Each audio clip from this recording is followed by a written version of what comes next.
अभी तो Jesus Christ का जो जन्म हुआ, तो जन्म के समय में ही लोगों ने पूर्वानुमान और उस समय के तत्कालीन भविष्यवाणी में जो लोग का हुआ कि एक महापुरुष का जन्म होगा जो दुनिया में उद्धारकर्ता के रूप में आएगा और दुनिया में एक संदेश देगा। तो इसी तरह कैसे देश में कई महापुरुष जिसको लोग ईश्वर का दर्जा भी लोग दिया, इस तरह से कल्पना में नहीं बल्कि यथार्थ में जीसस क्राइस्ट का, भगवान बुद्ध का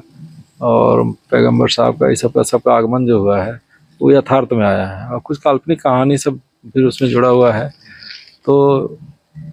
दुनिया के इतिहास में उन्हीं के जन्म से दिन से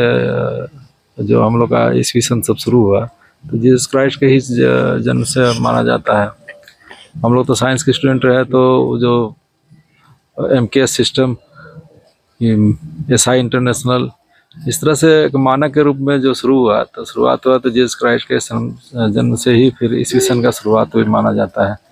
तो दुनिया में इनका जन्म उद्धारकर्ता के रूप में आए और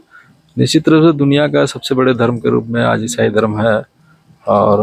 एक देश के अंदर में जो उन्होंने करुणा, प्रेम और पूरे विश्व में उनका जो अपना संदेश है, जिससे कि दुनिया के लोगों ने उसको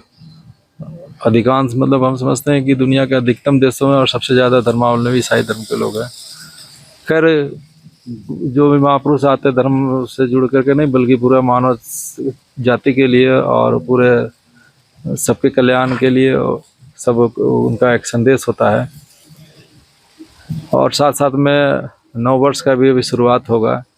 तो क्रिसमस हो, नया वर्ष हो, सबके लिए, पूरे देशवासियों के लिए, दुनिया के लोगों के लिए और झारखंड के लिए भी, हम लोग सभी लोगों का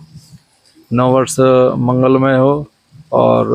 विश्व में शांति हो, देश में भी शांति हो, कल्याण हो और सभी लोगों का जिस तरह से पूरे मानव जाति का इस तरह से कल्याण का वो इस तरह का सबका हम शुभकामना करते हैं। और हार्दिक शुभकामना प्रकट करते हुए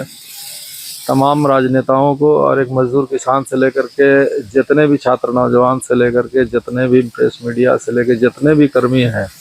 सभी लोगों से आह्वान करते हैं कि देश के प्रति, दुनिया के प्रति और राज्य के प्रति अपने अपने जिम्मेवारी का सब निर्वहन करें। और निर्वहन करने के बाद 2026 जो आने वाला है वो निश्चित रूप से अपनी अपनी भूमिका इस तरह से अदा करें कि वास्तव में पूरा सभी लोगों का जीवन खुशहाल हो, मंगलमय हो और एक दुनिया में जो विकासशील और जो विकास के दौर, शिक्षा के क्षेत्र में, स्वास्थ्य के क्षेत्र में, आर्थिक उपार्जन के क्षेत्र में, प्रत्येक क्षेत्र में ईश्वर का भी कृपा हो और सब लोग खुशहाल हों और सब एक विकास की ओर, कल्याण की ओर, सबकी ओर अच्छा और लोग का एक मार्गदर्शन होगा।